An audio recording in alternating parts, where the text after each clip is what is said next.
take a picture or it didn't happen. I hate this phrase. I grew up in a time where technology was advancing and Snapchat was the key to being popular.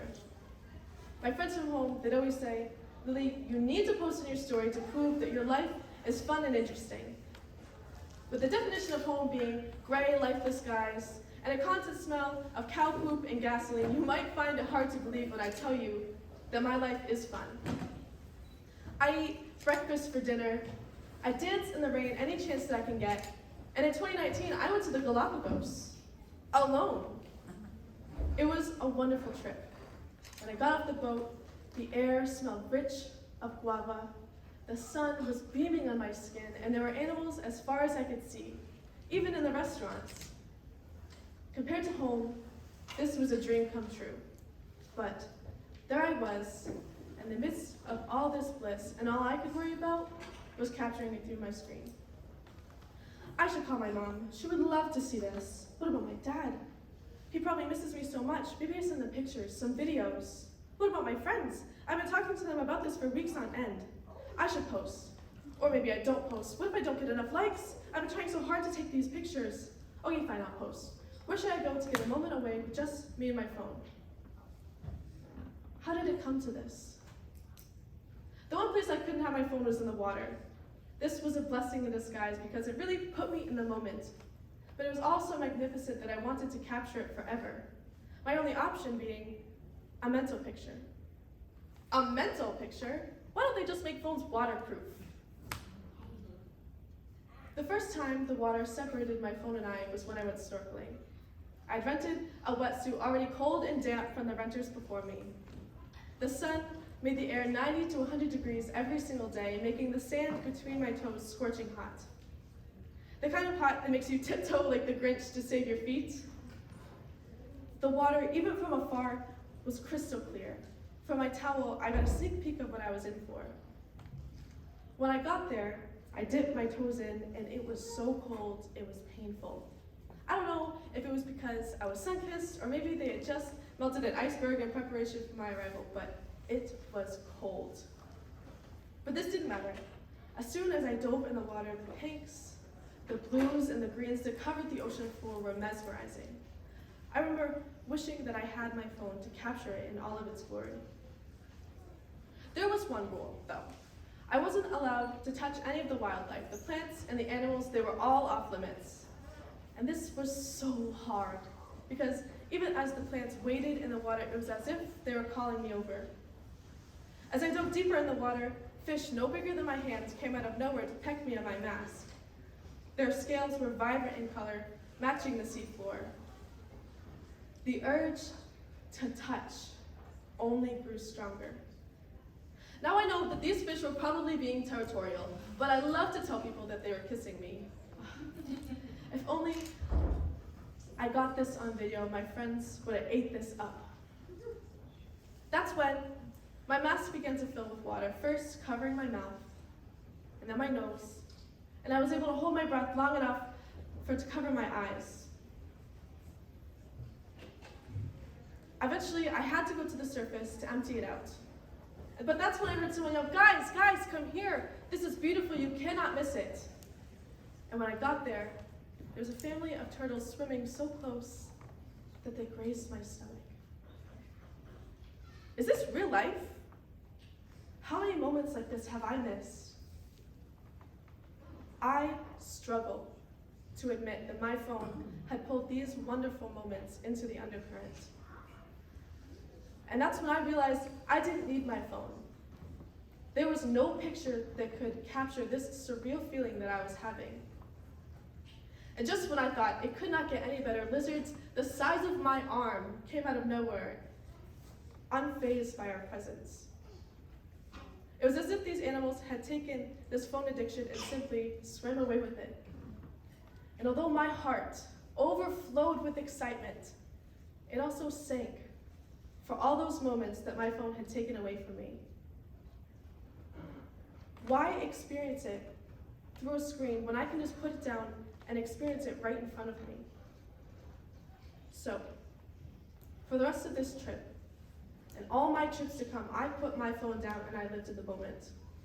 because it will swim away if you're not paying attention.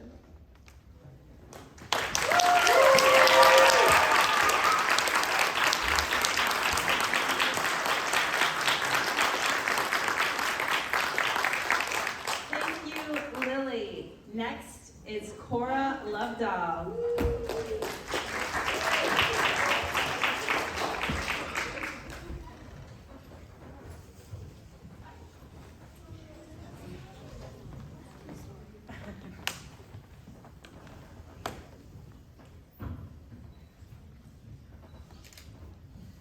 How many of you have had a panic attack? Okay, a couple. Well, for those of you who haven't, let me describe it to you. A panic attack is like the world is ending. I'm talking sky falling, everything is on fire, world ending. It feels like you can't breathe, like your rib cage is closing in and you can't force your lungs to expand. But the worst is you can't think. You're in this fog of uncontrollable panic, seeing the world through a peephole. You can know in the back of your mind that the world's not ending, but it doesn't matter. Your brain has already decided that it is. This is the experience that I had in the Paris airport. For those of you who don't know, the Paris airport is absolutely massive. Now, I'm from rural Connecticut, where the airport has 5 gates and a Dunkin' Donuts. Meanwhile, the Paris airport is something like 3,000 acres and the biggest airport in Europe. So a little outside my comfort zone. But that's okay. I had a 6-hour layover in the Paris airport, which is perfectly in my comfort zone because I'm the kind of dad friend that likes to get to the airport 4 hours early, just in case. So I settle down by my gate, pull out my laptop to watch a few movies, and eventually it's like 30 minutes before departure time, and there is still no one at the gate. So just to ease my mind, I go to the big screen that has all the gates on it, just to make sure that I'm in the right place. Well, my mind was not eased when I found out that my gate was now K50 and I was in the G hall. For those of us who know our alphabet, we know that there's a couple letters between G and K. Cue the world ending. I start running around looking for some kind of sign of where I can find the K hall. And what do when you're freaking out in a foreign country? You call your mom. She goes, Cora, you need to find someone. I was trying, but there was somehow not a single airport employee in the G hall. Eventually, I start hyperventilating close enough to security that 2 lovely security guards come over to me and they go, do you need help? And I go, please, I can't. Eventually, I somehow convey to them where I need to be, and they go, okay. They lead me to this shuttle and tell me to get off on 2 stops, okay? I get on this silent shuttle, hyperventilating, freaking out, because time is still closing in.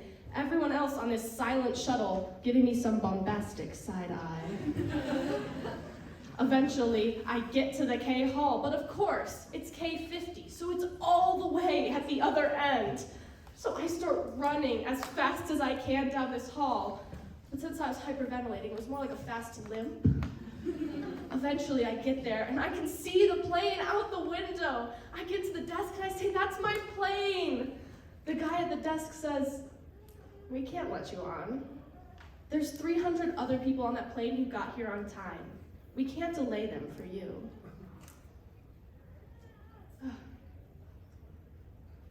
My heart sinks and I sink to the floor with it, the world closing in around me. What was I gonna do? I'm stuck in a foreign country, nowhere to stay. I don't make these kind of mistakes.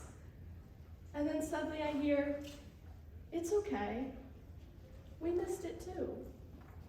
I look up and this little French lady is trying to console me in broken English. With that, my world expands, and I see that it is gonna be okay. The guy at the desk was able to get me on the next flight, thankfully, also in the K hall, so I did not miss it.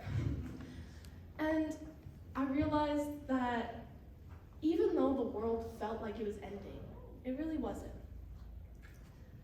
Sometimes your adventures are not always going to go to plan. Sometimes you're going to miss that flight. But for every panic attack in the Paris airport, there'll be a little French lady telling you it's going to be okay. Thank you.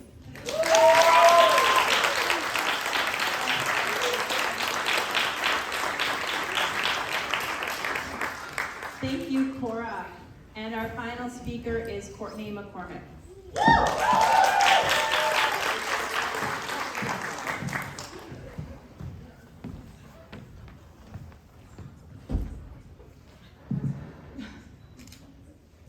I have the cool gay aunt, the one who takes you to places when your parents say no.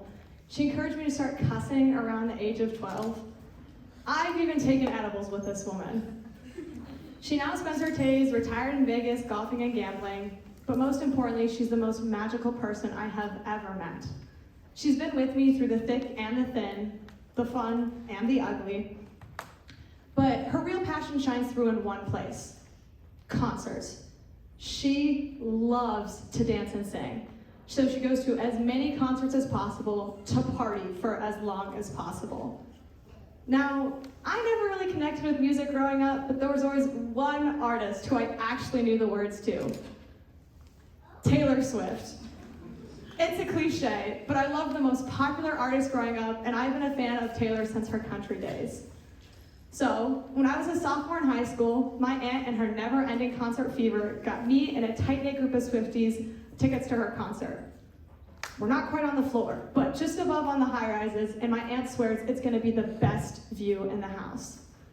I'm just excited to see the album live, but my aunt's talking about how she's so excited to meet such a big artist.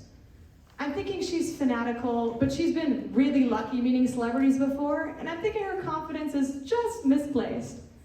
There are going to be hundreds of thousands of people at this concert, all dressed in snake-themed garb to honor Taylor's snake-themed album reputation. On the day of the concert, we walk into the stadium, the roof is open, and the sun is sweltering. I'm wearing a bright green pajama onesie that has little snakes as hands. Me and my aunt had been decorating them for weeks, and they're covered in freshly dried puffy paint, but those fuzzy monstrosities had absolutely no air circulation. The stadium is packed. We're walking from place to place, taking photos, getting drinks, an absolute nonstop party.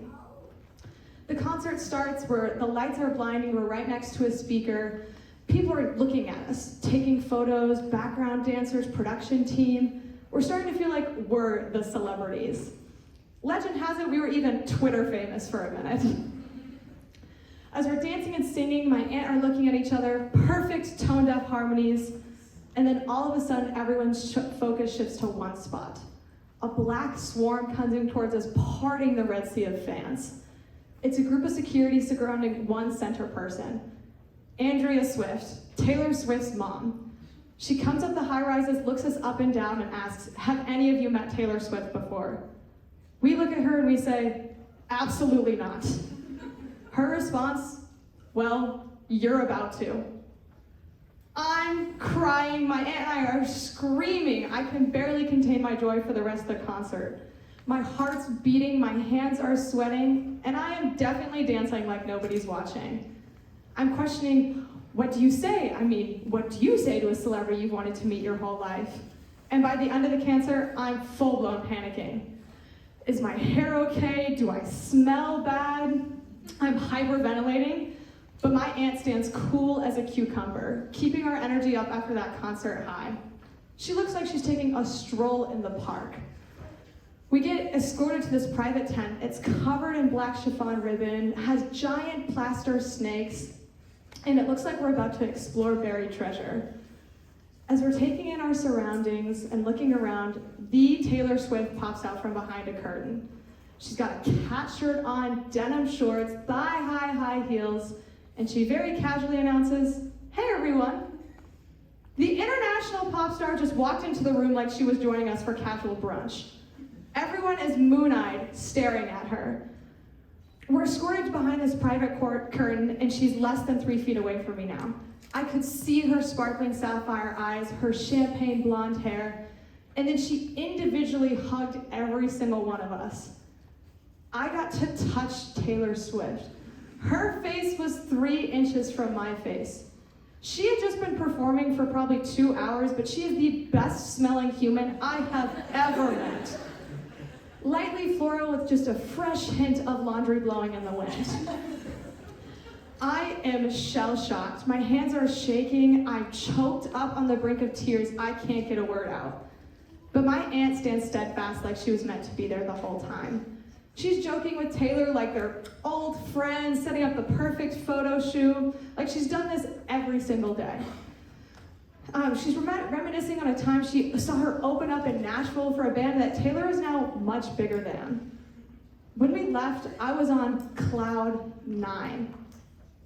Not only did I get to meet my favorite celebrity, I got to have a real conversation because my aunt picked up that situation perfectly. But it's just a side quest on the journeys I've gotten to go with my aunt.